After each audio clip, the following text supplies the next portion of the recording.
Steve Gooch here again, folks, and today we're interviewing Rachel Smith.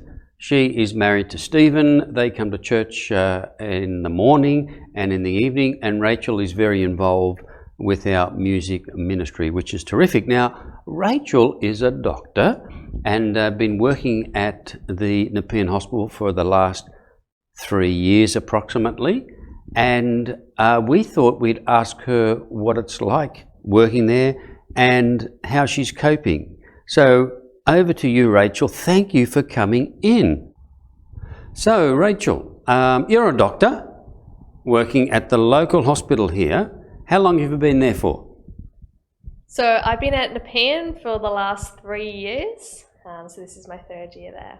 Fantastic. And what section are you in at the moment? So I work in the intensive care unit, and I have been since the beginning of the year, and I will be working there at least until June. Rachel, how are you personally coping with the virus, and how has it affected you? In some ways, I think I've been a lot less affected than other people. You know, I still go to work. I don't work from home. There's a lot of people are having to do. And so, you know, my hours and my travel and all of that hasn't really changed. Things which have changed for me is I'm having to be really, really careful that I don't bring anything home. So I have to have showers before I leave work, and then another shower when I get home. Wash all my clothes really carefully. Don't let come into contact with Stephen at all. Yeah, so things which I didn't really need to worry about, now I really do. So how close exactly are you to the front line of? We do have COVID patients at Nepean Hospital, and I am dealing directly with some of them. Yeah. And has that brought the whole seriousness of the virus situation home to you even more dramatically? I think so, yeah. I think also we get an insight into a lot of the planning that's going behind, you know, people not just talk about restrictions, but also how the hospital is going to deal with it, and what the hospital is planning for the future, and if things end up getting much worse. Yeah, so that actually hit home a couple of weeks ago when it was starting to all kick off, that this is a serious situation, and you know, it's not just your run-of-the-mill kind of common cold stuff. And does that mean it's easier for you to understand and accept the restrictions the government has put on our community? I think in some ways, you know, I can appreciate the fact that they're trying to protect people. I know they're trying to balance people's safety from getting coronavirus versus the economic hardships that a lot of the restrictions place. Yeah, I suppose my bias is obviously towards seeing the restrictions as appropriate, because I see the outcome of when they're not followed. And Rachel, how do you feel if things went really bad and you got sick yourself from it? I suppose, yeah, it can be a bit scary. Earlier this week, actually, I had a bit of a scare that I potentially had an exposure, and that was, yeah, quite nerve-wracking. But in a lot of ways, I suppose I can reassure myself from a human's perspective. You know, I'm young, I'm otherwise healthy. Even if I do catch it, I'm very unlikely to have any serious consequences. But I suppose from a Christian perspective, I know that if there are, and there are sometimes for people of my age group, then, you know, it doesn't mean that God doesn't love me, and it doesn't, like, He's already dealt with the worst that could possibly happen with me. And He's done away with death and sin, and so everything else is, you know, I'd like to not get sick. I'd like to not catch it, but if I do, then that's okay. God's got the worst thing under control, and I can trust Him with anything less than that. But surely there couldn't be anything worse right at the moment than catching this disease and getting seriously, really dreadfully sick with it and being on the verge of death. I don't know. Hell's pretty bad. That's definitely worse than that. And look, you know, I could get hit by a bus tomorrow, going to work, and you know, I live with that every day. Living with coronavirus, potentially catching coronavirus is, yeah, it's a scary, but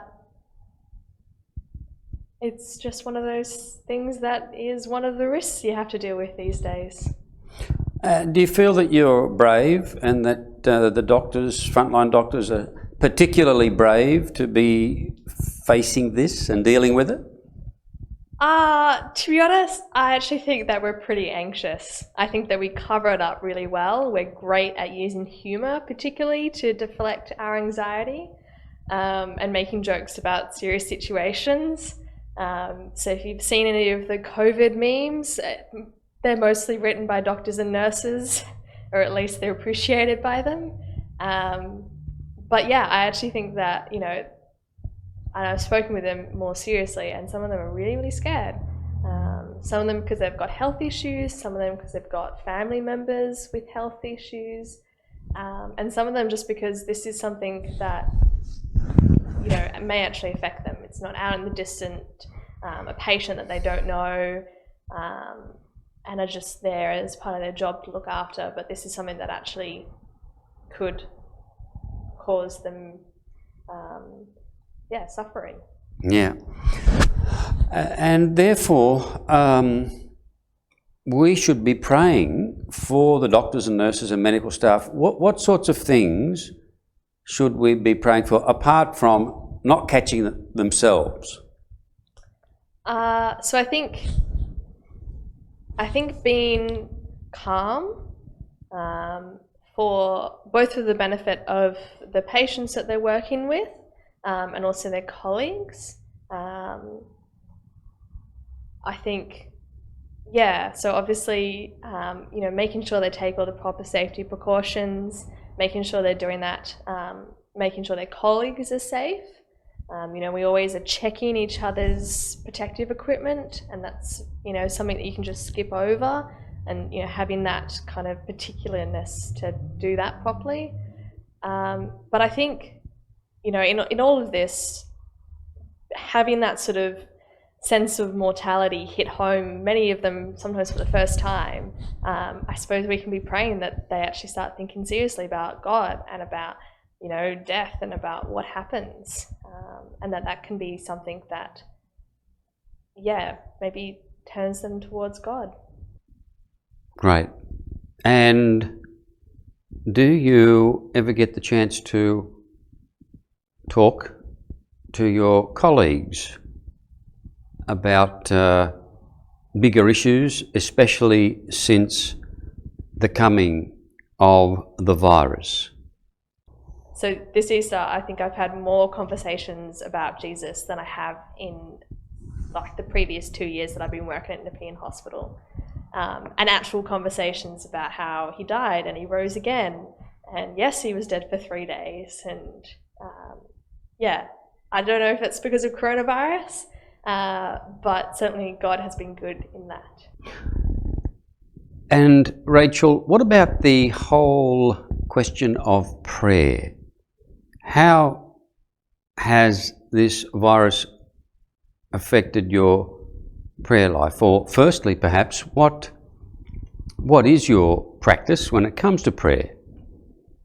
Yeah, so I've got an app which I use, which I get on my Bible study to put prayer points in, called PrayerMate. And yeah, I try and use that every day and pray sort of 3 or 4 different prayer points. Yeah, at least once a day. Yeah, and what's the role of prayer in your Christian life? How does it function and how important is it for you? I think it's a way for me to realise that I'm not in control, but that I can talk to someone who is. And it's a way that, firstly, I think it means that you know, God actually answers prayer. And when I pray for stuff to happen, you know, he answers that. But I also think it's a way for me to, you know, remind myself that I'm not in control. I don't control the world. And I need to give some of that big stuff over to God. You know, I can do the best that I can to protect myself from coronavirus, but ultimately, if I'm going to catch it or not, it's up to him. And so prayer for me is about acknowledging that as much as it is about asking God to do that. And do you actually ever pray for your work and your work colleagues or even your patients? Yeah, so I pray for my patients. Like reasonably frequently, particularly the ones who we can't help.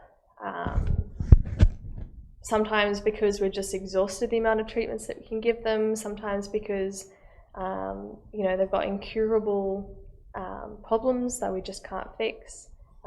Sometimes just because, you know, something they've said or something I've heard about them has just really sort of hit me that there's limits to what I can do. So yeah, I definitely pray for my patients, and I've definitely prayed for my COVID positive patients. Fantastic. Do you ever see answers to your prayers about your work or anything? Yeah, I do.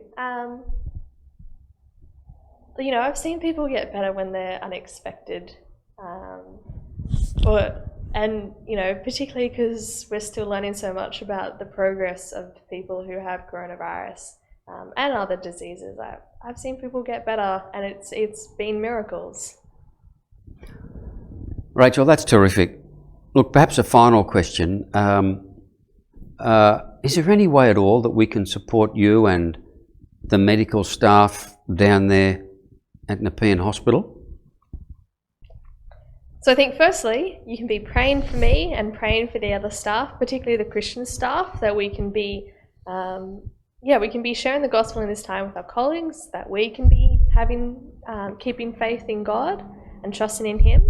And obviously, you know, encouraging us is also really important in that. I suppose though, more practically, something that the intensive care unit is doing is they're wanting to having crocheted hearts. So with suspected or known COVID patients who do die, we're not allowed to let the family come in and say goodbye. And so a way for the family to connect with their patients is we're going to be giving a crocheted heart to them and then a matching one with their loved one. And so that way they can feel connected despite the fact that they're not able to physically see each other. And so one thing that I was hoping the church could get involved in is actually making these. So I'm sure there'll be details up at the end of this interview about the patterns and where to send them to. But yeah, if people could consider making one or two of those when they're sitting at home not having very much to do, that would be a real great comfort to those people whose loved ones do die from coronavirus. Terrific. And of course we will provide those details on screen about how you can actually help with those crocheted hearts. And what a great idea. Let's see what we can do, friends, to help the doctors down there, just in a small way, but in a very practical way. Thanks again, Rachel. It's been great hearing from you today, and please be assured of our prayers.